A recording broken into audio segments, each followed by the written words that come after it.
Yeah, excited to be here. I was really, you know, loving the exchange that I saw in the chat. A lot of people are excited about this challenge, and we're just kind of kicking it off. And I know that Bryant, you've got some things you're going to share too. But one thing I wanted to make a comment of is that everything about this challenge is about getting you into action.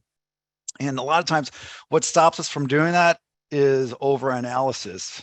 That procrastination is based in fear, right? You don't know if you're gonna, I don't know how to talk to a seller. I don't know how to analyze a deal or make an offer. And this fear is keeping you from doing that. So what we're going to talk about specifically right now is how not to don't get in your head too much trying to figure out what this property is worth, what you can analyze it. What Cody was talking about was we're throwing a grenade. When we're wholesaling, we're throwing a grenade. We're getting close enough where it's a reasonable price that a buyer could sniff at it and say, I'm interested. We're not snipers. If you're going to become a rehabber, if you're going to buy property, buy and hold, yeah, your due diligence is going to be a lot more detailed. But if we're wholesaling, this is about it's a quick desktop analysis that allows us to know, are we going to that next step? Am I sending my contract? Am I going to the property? So you've seen this yesterday and today. And Cody already talked about, the four of the guys here talked about yesterday, the four pillars.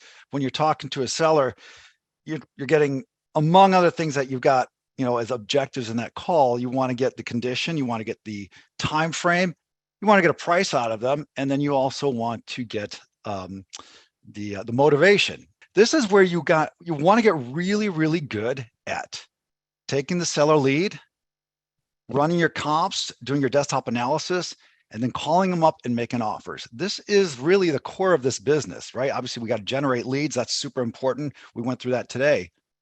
But we want to understand, okay, I've got some information here. What do I do with it? And you got to get really good and comfortable at having that conversation with that number.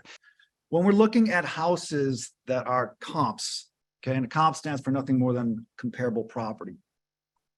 These are similar homes, right? So as you can see here, I don't know if this is big enough. Let's make this a little larger. So year built, okay, we want to make sure that we're in a certain build era. Here, as you see, it's plus or minus 5 years. I've seen it plus or minus 10 years, 15 years. Again, guys, I don't want you guys to get so stuck on being like, well, this one's 7 years different, so I can't use it. In the end, remember this, we are throwing a grenade. We're getting close enough. We're going to look to see what are homes that are similar like this selling for. And when we're looking at what the ARV is, right, and after repaired value, if you think of this line as our value line, on this side, we've got the beat up piece of crap, okay, properties as is. Over here on the right, we've got ARV, after repaired value, houses that have been renovated, fixed up by rehabbers, and then everything that's in between, lived in, okay? Square footage, here we've got plus or minus 300 square feet in size. That's a general rule. In some markets, you might go 10% or 15%. Again, don't get so stuck on this. I would say for right now, if you're brand new, this is great. Lot size as well. I mean, obviously, if you're in a certain neighborhood, most of the lots probably should be pretty similar. Garage situation. Some areas, garages aren't so important. Here in Chicago, super important. Where you guys live in the sun in Arizona, garages are important too, because you want to come to a car that's not melted down into the asphalt. Bed and bath count, also important. You want to make sure you're looking, okay, I've got a 3-2. Let's look at a 3-2. Same kind of floor plans, ranch to ranch. We don't want to look at a 2-story in a ranch. That's not the same kind of house. So those are kind of the general characteristics. We also want to be within a certain time frame and geography. The time frame, obviously, the closer in time and the closer in geography, the better. But I want to stay with maybe a half a mile, and 3 months in this market is great because we are in a changing market. 6 months, I would say, is probably the max you want to look at right now. In the end, guys, here's what I was trying to get to with that first comment of looking for the right conversation.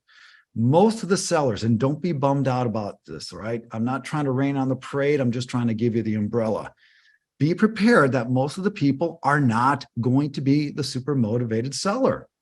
I want them to be too, but they're not. So like tip of the iceberg, right? Yeah. It's like we start thinking about the way I would think of it is like, hey, how many people in any given market wants to sell their property right now or within the next 90 days? Okay, well, it takes millions of people, and especially with inventory being what it is, it shrinks that down tremendously. It's like, okay, from that pool of people, who wants to sell their property within the next 30 days? Okay, it's a smaller group. And then from the people who want to sell in the next 30 days, who wants to sell at a significant discount? Right? That is the red apples you're talking about. But that's okay. Like the name of this game is like following up with all the other people. But the people that are ready to sell today, guys, is that very small segment that Dave's talking about here. Yeah, exactly. And so when we realize that, and so one of the quick tests that we can do is if the seller says, well, my lowest price I'm willing to do is 300,000, and we're doing our quick little comping that we're about to do, and that puts you significantly lower. Well, we know we don't have a motivated seller. Don't stress it. Okay. And by the way, listen, I'm not saying not to make your offer. If you had the conversation, I have a rule of thumb. If I had the 15-minute to 20-minute conversation, I'm making an offer.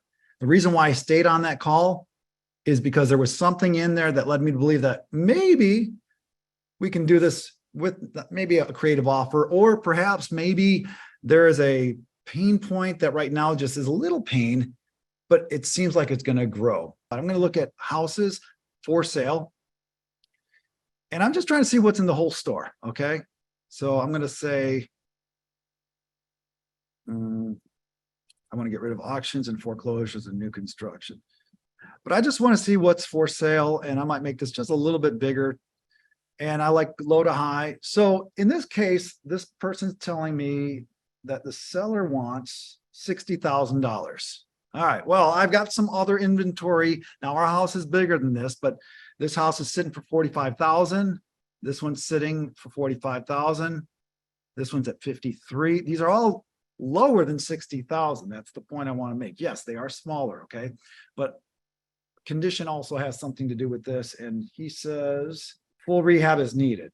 All right. So let's assume that the house is in bad, beat up shape. What we're seeing is there's other things here, like this one's at $65,000. All right. Our person wants 60,000. This one's at 65 and not anywhere close to this highway either, too, right? So here's the thing. There's a lot of properties, a lot of opportunities under 60,000. So we're not paying 60,000. What would we pay? Well, again, without overthinking it, you first got to get into a conversation with the seller to see if we're even in the ballpark. For me, I mean, I don't think that, if we had this thing renovated, kind of like the ones we saw at the 150 and 170, I don't think 130 is out of the question. Now, is there anything for sale at 130? No, I can't see that here. So it'd be nice if I saw. I just think a nice renovated home in this area will sell for 130 because you have the stuff that's not renovated at 65, 70. You got the stuff that is a little renovated for 150, 170. It's like 130 would sell. Yeah, those are just sitting in a nicer area. So ours is going to have that challenge. So if we said, and remember, guys, when you lock it up with a contract, you're putting your fence around this deal is what's happening. And then it's going to be either a deal for your buyers and they're going to take the assignment, or you're going to go back and renegotiate. And if that doesn't happen, then you're just going to get out of the contract. You don't lose money.